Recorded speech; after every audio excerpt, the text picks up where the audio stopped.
Special train से रामेश्वरम धाम की तीर्थ यात्रा। आज ही अपनी सीट बुक कराएं त्रिपुरयात्रा.com पर।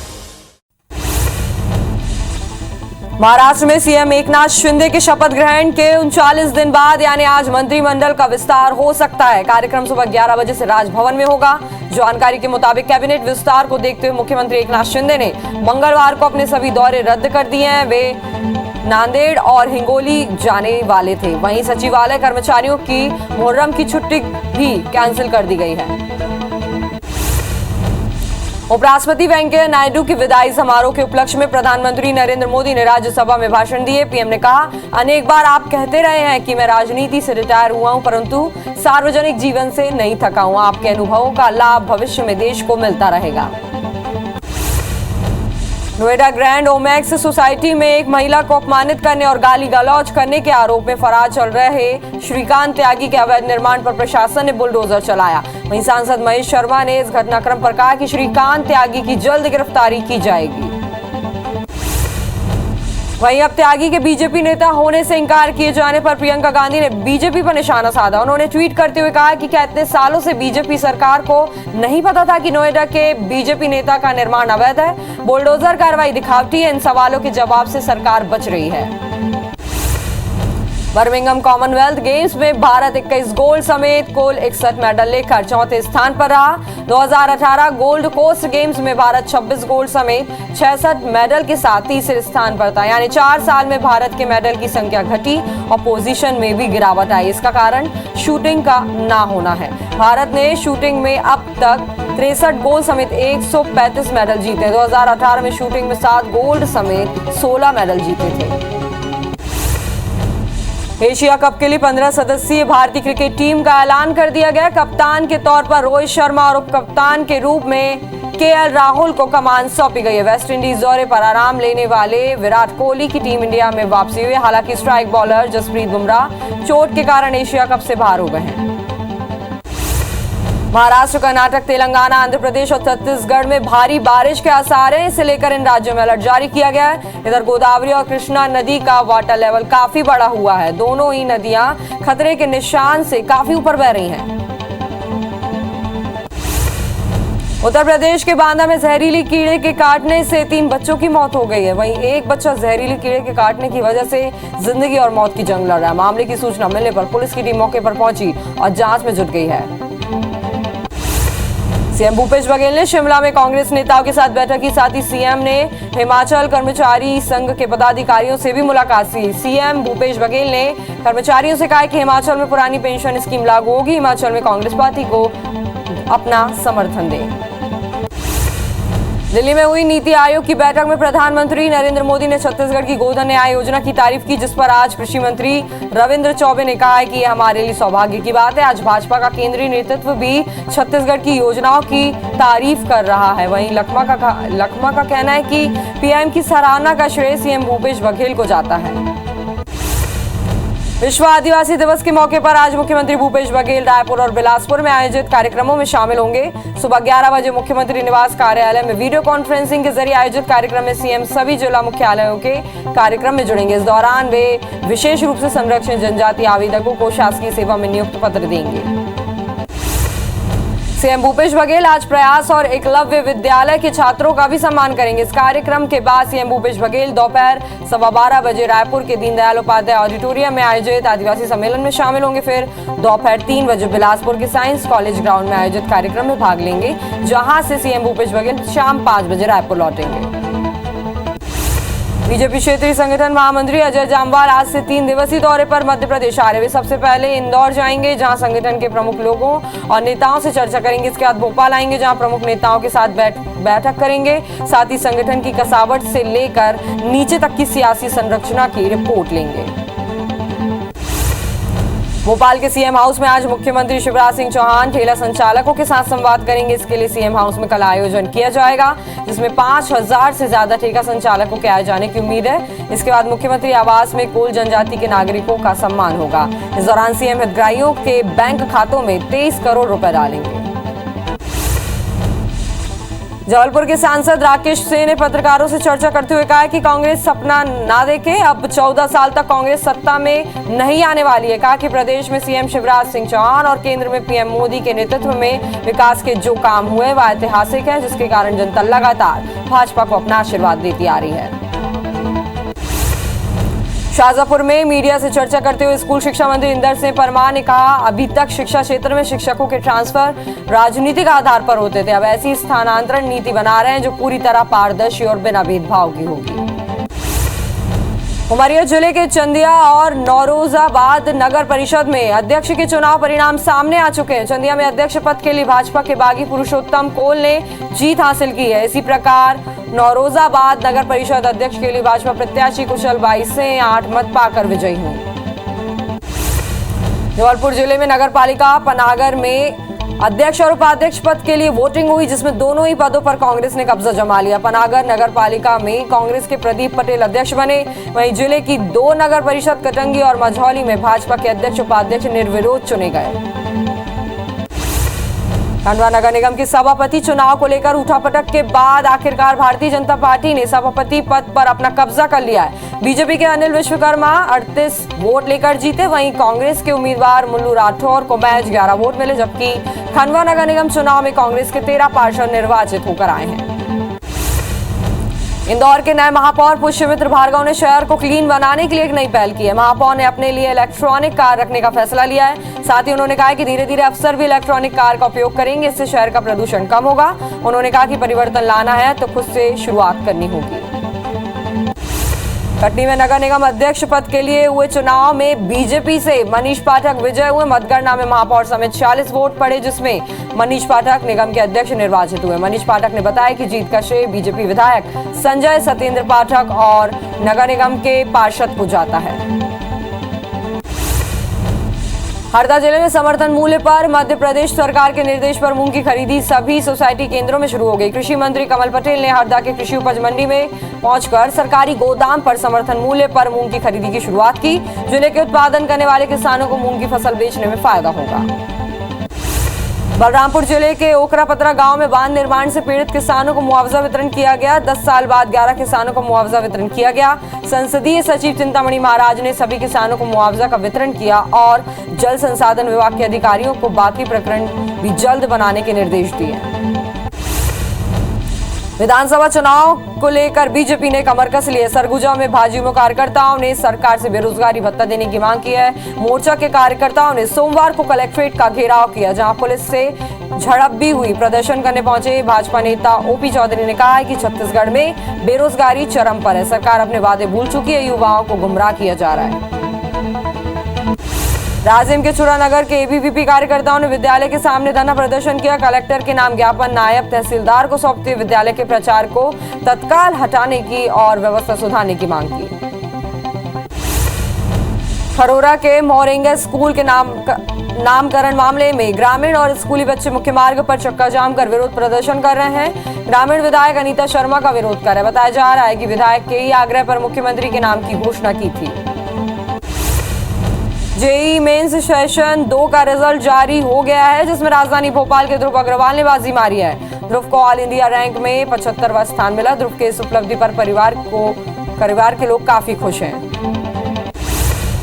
छत्तीसगढ़ में पशुओं को लंपी स्किन रोग से बचाने के लिए पशु चिकित्सा सेवा संचालक की ओर से दिशा निर्देश जारी किए हैं। इसके तहत दूसरे राज्यों से पशुओं के आवागमन पर रोक लगाने के लिए चेकपोस्ट पर निगरानी रखी जाएगी। संक्रमित पशुओं को स्वस्थ पशुओं से अलग रखने के निर्देश दिए गए। संक्रमित ग्रामों के 5 किलोमीटर की परिधि में रिंग वैक्सीनेशन कराने के निर्देश दिए गए हैं। रीवा जिले के बैकुंठपुर थाना क्षेत्र में स्थित शासकीय प्राथमिक स्कूल की किचन के अंदर एक अधेड़ की लाश मिली है, जिसकी सूचना मिलने पर मौके पर पहुंची पुलिस ने मामले की जांच शुरू कर दी है। पुलिस के मुताबिक मृतक के शरीर और सिर पर चोट के निशान भी हैं।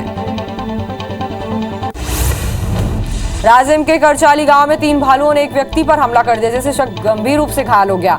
वन प्रबंधन समिति के अध्यक्ष भानु प्रताप साहू ने बताया कि वन विभाग के एसडीओ ने बताया है पीड़ित को जल्द मुआवजा दिया जाएगा। फिलहाल घायल कृपाल निषाद का इलाज जारी है। भारी बारिश की वजह से जगदलपुर से बीजापुर का संपर्क टूट गया है। मरी नदी उफान पर है, जिसकी वजह से नेशनल हाईवे 63 में आवागमन बंद हो गया है। 3 दिनों से चल रही बरसात के चलते आवागमन बंद हुआ है। वहीं जिले के छोटे बड़े सभी नदी नाले उफान पर हैं। धमतरी जिले के चारों बांध लबालब हो गए हैं। जिले के गंगरेल बांध समेत सोंडूर, माडमसिल्ली और दूधाव बांध 90% बढ़ चुका है, जिससे किसानों की उम्मीदें बढ़ गई हैं। सब कुछ सही रहा तो किसानों को रबी फसल की सिंचाई के लिए भी पानी दिया जा सकता है। फिलहाल बांधों की स्थिति ठीक होने से प्रशासन भी उत्साहित है। बैतूल जिले के देनवा नदी की बाढ़ में फंसे दर्शनार्थी लोगों ने रस्सी के सहारे सभी को बचाया। छोटा महादेव भोपाली जाने वाले मार्ग पर श्रद्धालु अंतिम सोमवार पूजा करने पहुंचे थे, जहां देनवा नदी में ऊपरी इलाके में हुई जोरदार बारिश की वजह से अचानक आई बाढ़ आ गई, जिसके बाद मौजूद लोगों ने मोटी रस्सी के सहारे सभी लोगों को सुरक्षित बचाया। सुकमा में अचानक बाढ़ आने के कारण एक बुजुर्ग फंस गया, जो पेड़ के सहारे 24 घंटे बैठा रहा। वहीं सूचना पर तोंगपाल थाना प्रभारी अपनी टीम के साथ मौके पर पहुंचे और बुजुर्ग का सुरक्षित रेस्क्यू किया गया। सुकमा जिले में बीते 48 घंटे से हो रही बारिश में जिले भर का जनजीवन अस्त व्यस्त हो गया है। सबसे बुरा हाल छिंदगढ़ ब्लॉक का है, जहां बारिश के चलते कई मार्गों पर आवागमन बाधित हुआ, तो वहीं पुष्पाल, तालनाट जैसे इलाकों में कई गांवों का संपर्क भी टूट गया है। खस्ताहाल सड़कें दुर्घटनाओं का कारण बन रही है। भिलाई में एक संयंत्र कर्मी सड़क दुर्घटना का शिकार होने के बाद मदद के लिए तड़पता रहा, लेकिन घंटों बाद उसे अस्पताल पहुंचाया गया, जहां पर उसका इलाज जारी है। इस मामले में कई बार शिकायतें की गई, लेकिन कोई इस ओर ध्यान नहीं दे रहा है। भिलाई स्टील प्लांट के भीतर खस्ताहाल सड़कें दुर्घटना की वजह बनी हुई। आज ड्यूटी के दौरान एक बीएसपी कर्मी बुरी तरह से घायल हो गए। वहीं किसी के द्वारा मदद नहीं मिलने से घायल कर्मचारी घंटों तड़पता रहा। इस घटना के बाद श्रमिक संगठनों और कर्मियों में भारी आक्रोश है। सुकमा जिले के सिंदूरगुड़ा इलाके में नक्सलियों ने 2 वाहनों को आग के हवाले कर दिया। नक्सलियों ने निर्माण कार्य में लगे पोकलेन और शिफ्टर को जला दिया। ठेकेदार वाहनों को बिना सुरक्षा के ले जा रहे थे, जिसके चलते यह हादसा हुआ। घटना की पुष्टि सुकमा एसपी सुनील शर्मा ने की है।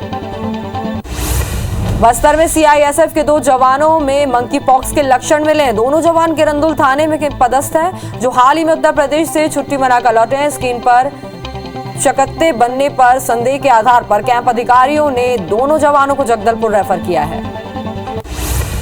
कोरबा में दर्री थाना क्षेत्र अंतर्गत के तालाब में युवक की लाश मिली है। सूचना पर मृतक अशोक के परिजन दिल्ली से कोरबा पहुंचे और युवक की हत्या का आरोप लगाया। परिजनों ने बताया, युवक बीते 2 माह से अपने ससुराल में रह रहा था। अपराध दर्ज कर पुलिस जांच में जुट गई है। सागर में नेशनल हाईवे 44 पर ग्राम रजवास के पास बेकाबू कार डिवाइडर से टकराते हुए बाजू से गुजर रहे ट्रॉली में जा घुसी। हादसे में कार सवार 2 लोगों की मौत हो गई है। मृतकों की पहचान मेरठ निवासी के रूप में हुई है। दुर्घटना इतनी भीषण थी कि कार के परखच्चे उड़ गए। मरवाई मुख्यालय से 13 किलोमीटर दूर पेंड्रा मरवाई मुख्य मार्ग पर बेकाबू कार और बस में टक्कर हो गई। हादसे में एक की घटना ही स्थल पर मौत हो गई। बिलासपुर की ओर से आती हुई जायसवाल बस सर्विस की भिड़ंत कार से हो गई। भिड़ंत इतनी भयानक थी कि कार के परखच्चे उड़ गए। गरियाबंद वन परिक्षेत्र के पांडुका रेंज के जंगलों में दंतेल हाथी जो 2 से 3 की संख्या में विचरण कर रहे हैं। बारूका में स्थित चिंगरा पगार में प्राकृतिक झरने का लुत्फ उठाने दूर दूर से पर्यटक पहुंचते। लिहाजा सुरक्षा के मद्देनजर वन और पुलिस विभाग अपने दल बल के साथ निगरानी में लगे हुए हैं। स्मार्ट सिटी में शामिल सतना शहर के पार्कों का हाल बेहाल है। देखरेख के अभाव में कई पार्कों के झूले, फवारे और कबाड़ में तब्दील हो गए हैं। शहर में 72 पार्कों में कई पार्क की हालत खराब है। करोड़ों का खर्च इन गार्डन्स को सजाया तो जाता है, लेकिन देखरेख करना छोड़ देते हैं, जिसके चलते इसे खंडर होने से देर नहीं लगती। जांजगीर चांपा के धमनी गांव में अज्ञात व्यक्ति ने मूर्ति को तोड़फोड़ कर क्षतिग्रस्त किया। मामले में पुलिस ने अज्ञात व्यक्ति के खिलाफ केस दर्ज किया है। वहीं इस घटना से गांव के लोग आक्रोशित हैं और आरोपी की गिरफ्तारी की मांग कर रहे हैं।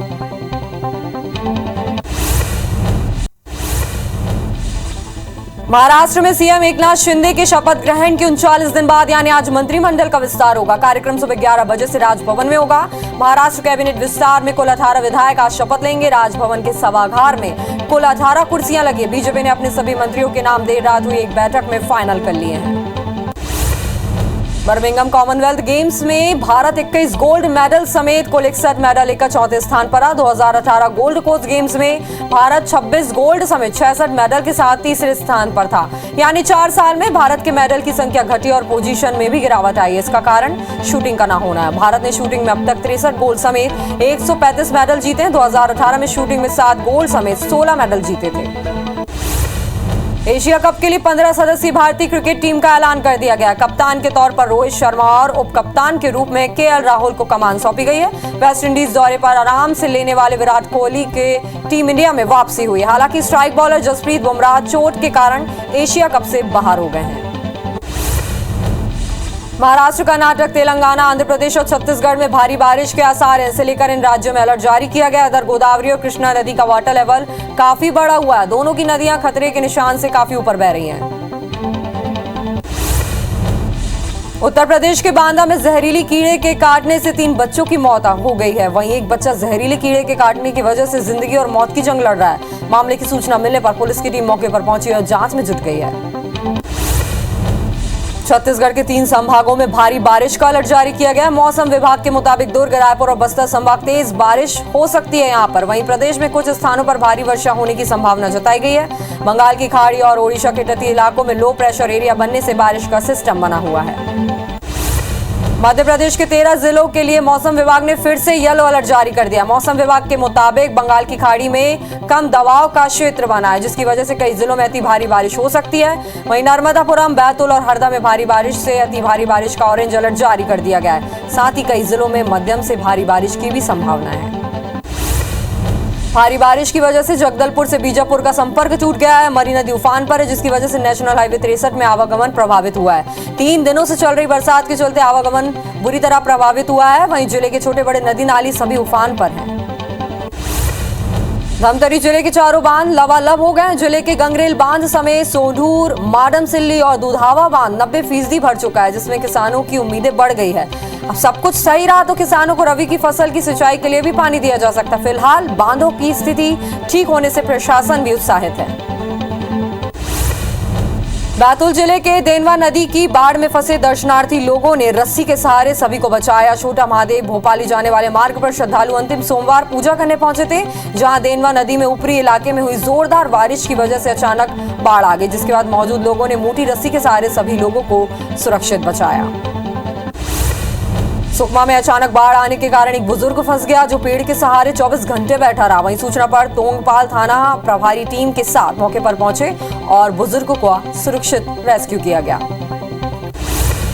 सुकमा जिले में बीते 48 घंटे से हो रही बारिश में जिले भर का जनजीवन अस्त व्यस्त हो गया है। सबसे बुरा हाल छिंदगढ़ ब्लॉक का है, जहां बारिश के चलते कई मार्गों पर आवागमन प्रभावित हुआ है। तो वहीं पूसाल, तालनार जैसे इलाकों में कई गांव का संपर्क भी टूट गया है। सुकमा कलेक्टर ने बाढ़ प्रभावित इलाकों का दौरा कर हालात का भी जायजा लिया।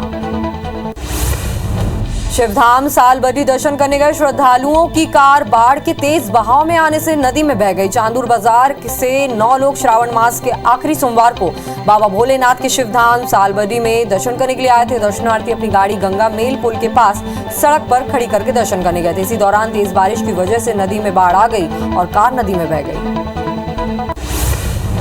भारत में 24 घंटे के अंदर कोरोना के 12,751 नए केस सामने आए, जबकि 16,412 लोग कोरोना से ठीक भी हुए, जिसके बाद एक्टिव मरीजों की संख्या 1,31,800 के पार पहुंच गई है। देश की राजधानी दिल्ली में सबसे ज्यादा मरीज सामने आए हैं। मध्य प्रदेश में 24 घंटे में कोरोना के 112 नए मरीज मिले हैं। वहीं 164 मरीज डिस्चार्ज हुए। प्रदेश में अब एक्टिव केस की संख्या 1,297 पर हो गई है। फिलहाल मध्य प्रदेश में कोरोना संक्रमण दर 2.43% और रिकवरी रेट 98.85% हो गया है। बस्तर में सीआईएसएफ के 2 जवानों में मंकी पॉक्स के लक्षण मिले हैं। दोनों जवान किरंदुल थाने में पदस्थ हैं, जो हाल ही में उत्तर प्रदेश से छुट्टी मनाकर लौटे हैं। स्क्रीन पर चकत्ते बनने पर संदेह के आधार पर कैंप अधिकारियों ने दोनों जवानों को जगदलपुर रेफर कर दिया है। छत्तीसगढ़ में पशुओं को लंपी स्किन रोग से बचाने के लिए पशु चिकित्सा सेवा संचालन की ओर से दिशा निर्देश जारी कर दिए गए हैं। इसके तहत दूसरे राज्यों से पशुओं के आवागमन पर रोक लगाने के लिए चेक पोस्ट पर निगरानी रखी जाएगी। संक्रमित पशुओं को स्वस्थ पशुओं से अलग रखने के निर्देश भी जारी किए गए हैं। राज्यपाल अनुसुईया उइके आज विश्व आदिवासी दिवस के अवसर पर धमतरी जिले के नगरी में आयोजित कार्यक्रम में शामिल होंगी। कार्यक्रम के विधायक लक्ष्मी ध्रुवे और सामाजिक पदाधिकारी मौजूद रहेंगे। राज्यपाल ने कहा कि छत्तीसगढ़ देश के उन प्रदेशों में शामिल है जहां पर करीब 30.62% आदिवासी रहते हैं, जिन्होंने अपनी संस्कृति, विचारों, कला और मान्यताओं को सहेज रखा है। विश्व आदिवासी दिवस के मौके पर आज मुख्यमंत्री भूपेश बघेल रायपुर और बिलासपुर में आयोजित कार्यक्रमों में शामिल होंगे। सुबह 11 बजे सीएम वीडियो कॉन्फ्रेंसिंग के जरिए आयोजित कार्यक्रम में हिस्सा लेंगे। वहीं पर इस दौरान वे विशेष रूप से संरक्षित जनजातीय आवेदकों को शासकीय सेवा में नियुक्ति पत्र देंगे। सीएम भूपेश बघेल आज प्रयास और एकलव्य विद्यालय के छात्रों का भी सम्मान करेंगे। इस कार्यक्रम के बाद सीएम दोपहर 12:15 बजे रायपुर के दीनदयाल उपाध्याय ऑडिटोरियम में आयोजित आदिवासी सम्मेलन में शामिल होंगे। फिर दोपहर 3 बजे बिलासपुर के साइंस कॉलेज ग्राउंड में आयोजित कार्यक्रम में भाग लेने पहुंचेंगे, जहां से वो शाम 5 बजे रायपुर लौटेंगे। सीएम भूपेश बघेल ने शिमला में कांग्रेस नेताओं के साथ बैठक की। साथ ही सीएम ने हिमाचल कर्मचारी संघ के पदाधिकारियों से भी मुलाकात की। सीएम ने भूपेश बघेल ने कर्मचारियों से कहा, हिमाचल में पुरानी पेंशन स्कीम लागू होगी। हिमाचल में कांग्रेस पार्टी को अपना समर्थन दें। दिल्ली में हुई नीति आयोग की बैठक में प्रधानमंत्री नरेंद्र मोदी ने छत्तीसगढ़ की गोधन न्याय योजना की तारीफ की है, जिस पर आज कृषि मंत्री रविंद्र चौबे ने कहा है कि ये हमारे लिए सौभाग्य की बात है। आज भाजपा का केंद्रीय नेतृत्व भी छत्तीसगढ़ की योजनाओं की तारीफ कर रहा है। वहीं लखमा का कहना है कि पीएम की सराहना का श्रेय सीएम भूपेश बघेल को जाता है। भोपाल के सीएम हाउस में आज मुख्यमंत्री शिवराज सिंह चौहान ठेला संचालकों के साथ संवाद करेंगे। इसके लिए सीएम हाउस में कल आयोजन भी किया जाएगा, जिसमें 5000 से ज्यादा ठेला संचालकों के आए जाने की उम्मीद है। इसके बाद मुख्यमंत्री आवास में कोल जनजाति के नागरिकों का सम्मान होगा। इस दौरान सीएम हितग्राहियों के बैंक खातों में 23 करोड़ रुपए डालेंगे। बीजेपी क्षेत्रीय संगठन महामंत्री अजय जामवाल 3 दिवसीय दौरे पर मध्य प्रदेश आ रहे हैं। वो सबसे पहले इंदौर जाएंगे, जहां वो संगठन के प्रमुख लोगों और नेताओं से चर्चा करेंगे। इसके बाद भोपाल आएंगे, जहां प्रमुख नेताओं के साथ बैठक करेंगे। साथ ही संगठन की कसावट को लेकर नीचे तक की सियासी संरचना की रिपोर्ट लेंगे। जबलपुर के सांसद राकेश सिंह ने पत्रकारों से चर्चा करते हुए कहा कि कांग्रेस सपना ना देखे, अब 14 साल तक कांग्रेस सत्ता में नहीं आने वाली है। कहा कि प्रदेश में सीएम शिवराज और केंद्र में पीएम मोदी के नेतृत्व में विकास के जो काम हुए हैं वह ऐतिहासिक हैं, जिसके कारण जनता लगातार भाजपा को अपना आशीर्वाद देती आ रही है। इसलिए कांग्रेस ये सपना ना देखे। शाहजहांपुर में मीडिया से चर्चा करते हुए स्कूल शिक्षा मंत्री इंदर सिंह परमार ने कहा कि अभी तक शिक्षा क्षेत्र में शिक्षकों के ट्रांसफर राजनीतिक आधार पर होते थे। अब ऐसी स्थानांतरण नीति बना रहे हैं जो पूरी तरह पारदर्शी और बिना भेदभाव की होगी। मध्य प्रदेश सरकार उद्योगों को बढ़ावा देने के प्रयास कर रही है। सरकार ने स्टार्टअप को बढ़ावा देने के लिए मुख्यमंत्री उद्यम क्रांति योजना में अतिरिक्त छूट दी है। अब तक इस योजना का बेनिफिट 40 साल तक के लोगों को मिलता था, लेकिन अब 45 साल के व्यक्ति भी इस योजना में बैंक से लोन और अनुदान ले सकेंगे। हरदा जिले में समर्थन मूल्य पर मध्य प्रदेश सरकार के निर्देश पर मूंग की खरीदी सभी सोसाइटी केंद्रों में शुरू हो गई है। कृषि मंत्री कमल पटेल ने हरदा के कृषि उपज मंडी में पहुंचकर सरकारी गोदाम पर समर्थन मूल्य पर मूंग की खरीदी की शुरुआत की। जिले के उत्पादन करने वाले किसानों को मूंग की फसल बेचने में फायदा होगा। बलरामपुर जिले के ओकरापतरा गांव में बांध निर्माण से पीड़ित किसानों को मुआवजा वितरण किया गया। 10 साल बाद 11 किसानों को मुआवजा मिला। संसदीय सचिव चिंतामणि महाराज ने मुआवजा राशि का वितरण किया और जल संसाधन विभाग के अधिकारियों को बाकी प्रकरण भी जल्द बनाने के निर्देश दिए। विधानसभा चुनाव को लेकर बीजेपी ने कमर कस ली है। सरगुजा में भाजपा कार्यकर्ताओं ने सरकार से बेरोजगारी भत्ता देने की मांग की है। सोमवार को कार्यकर्ताओं ने कलेक्ट्रेट का घेराव किया। इस दौरान पुलिस से उनकी झड़प भी हुई। भाजपा नेता ओपी चौधरी ने कहा कि छत्तीसगढ़ में बेरोजगारी चरम पर है। सरकार अपने वादे भूल चुकी है, युवाओं को भटकाना चाह रही है। राजिम के छूरा नगर के एबीवीपी कार्यकर्ताओं ने विद्यालय के सामने धरना प्रदर्शन किया। कलेक्टर के नाम ज्ञापन नायब तहसीलदार को सौंपते हुए विद्यालय के प्राचार्य को तत्काल हटाने की और व्यवस्था सुधारने की मांग की, जिसका समर्थन विश्व हिंदू परिषद के सदस्यों ने भी किया। खरोरा के मोरिंगा स्कूल के नामकरण मामले में ग्रामीण और स्कूली बच्चे मुख्य मार्ग पर चक्का जाम कर विरोध प्रदर्शन कर रहे हैं। ग्रामीण विधायक अनीता शर्मा का विरोध किया जा रहा है। बताया जा रहा है कि विधायक के ही आग्रह पर मुख्यमंत्री ने नाम की घोषणा की थी। पखांजूर नगर पंचायत को बीते 2 साल से जिले के प्रथम श्रेणी का अवार्ड दिया गया। वहीं बारिश का पानी नाली से ओवरफ्लो होकर सड़क पर आ जाता है, जिससे कि लोगों को आवागमन में परेशानियों का सामना करना पड़ रहा है। वहीं वार्ड वासियों की समस्या को लेकर कोई गंभीर नहीं है। दूसरी ओर वार्ड पार्षदों का कहना है कि वार्डों में नालियों की सफाई की जा रही है। जबलपुर के माने गांव में धनी बस्ती और स्कूल के पास शराब दुकान खोलने का विरोध हो रहा है। स्थानीय महिलाओं और बड़ी संख्या में स्कूली बच्चों ने शराब दुकान को बंद करवाने की मांग करते हुए धरने पर बैठ गए। महिलाओं का कहना है कि लगातार आंदोलन के बावजूद अधिकारी ध्यान नहीं दे रहे हैं। जांजगीर चांपा के धमनी गांव में अज्ञात व्यक्ति ने मूर्ति को तोड़ फोड़ कर क्षतिग्रस्त किया। मामले में पुलिस ने अज्ञात व्यक्ति के खिलाफ केस दर्ज कर लिया है। वहीं इस घटना से गांव के लोग आक्रोशित हैं और आरोपी की गिरफ्तारी की मांग कर रहे हैं। वहीं पुलिस आरोपी की तलाश में जुटी हुई है। स्मार्ट सिटी में शामिल सतना शहर के पार्कों का हाल बेहाल हो गया है। देखरेख के अभाव में कई पार्कों के झूले फव्वारे अब कबाड़ में तब्दील हो गए। करोड़ों का खर्च कर इन गार्डन्स को सजाया तो जाता है, लेकिन देखरेख करना छोड़ देते हैं, जिसके चलते से खंडर होने में देर नहीं लगती। बहू और उसके परिजनों की प्रताड़ना से तंग आकर दो बुजुर्ग बहनों ने ग्वालियर के एसपी ऑफिस में जमकर हंगामा किया। दोनों की मांग है कि या तो उन्हें न्याय दिलाया जाए या फिर इच्छा मृत्यु की अनुमति दी जाए। बुजुर्ग ने बताया कि शादी के बाद से उनकी बहू और उसके पिता ने जीना दुश्वार कर दिया था। वो उनके मकान पर कब्जा करना चाहते थे। बुजुर्ग दंपति ने आरोप लगाया है कि रामकुमार सिकरवार के साथ उनके साथी कांग्रेस नेता अशोक से तोमर भी शामिल हुए हैं। पुलिस ने शिकायत मिलने के बाद दोनों पीड़िताओं को जांच कर कार्रवाई की जाने के आश्वासन दिया है। बीजेपी की राष्ट्रीय प्रवक्ता नुपुर शर्मा के समर्थन में पोस्ट करने के एक मामले में गिरफ्तार अंबिकापुर निवासी नागेंद्र को बिलासपुर हाईकोर्ट से जमानत मिल गई है। नागेंद्र पटेल को नुपुर शर्मा के समर्थन में पोस्ट की शिकायत पर जेल भेज दिया गया था। हाईकोर्ट ने आरोप निराधार पाते हुए जमानत दे दी है। छत्तीसगढ़ राज्य महिला आयोग की अध्यक्ष किरणमयी नायक की अध्यक्षता में जन सुनवाई की गई। बेमेतरा जिले के 16 विभिन्न मामलों की सुनवाई हुई, जिसमें 13 प्रकरणों का निपटारा कर दिया गया है। विदिशा जिले के तहसील करवाई के तहत आने वाले राजपुर गांव में दूषित पानी पीने से 30 से ज्यादा लोग बीमार हो गए, जिन्हें बिना रिफाइनरी के हॉस्पिटल विदिशा हॉस्पिटल और कुछ लोगों को भोपाल भेजा गया है। दरअसल यहाँ ग्रामीणों को पीने के पानी के लिए एकमात्र हैंडपंप का सहारा है और इस हैंडपंप पर एक मोटर डालकर सभी घरों में पाइप के जरिए पीने के लिए पानी पहुंचाया जाता है।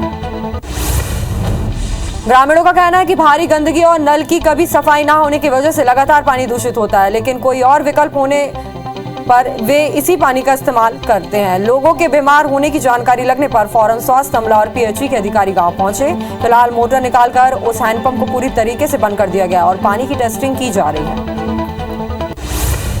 बैतूल जिले के मुल्ताई और छिंदवाड़ा हाईवे पर सुबह 2 बसों में भिड़ंत हो गई। हादसे में 8 यात्री घायल हो गए, जिनमें 4 की हालत गंभीर बताई जा रही। सभी घायलों को नजदीकी अस्पताल में भर्ती कराया गया है। बताया जा रहा है कि दोनों बस तेज गति से चल रही थी और यात्रियों के मना करने के बाद भी ड्राइवर ने स्पीड कम नहीं की, जिसके चलते हादसा हो गया।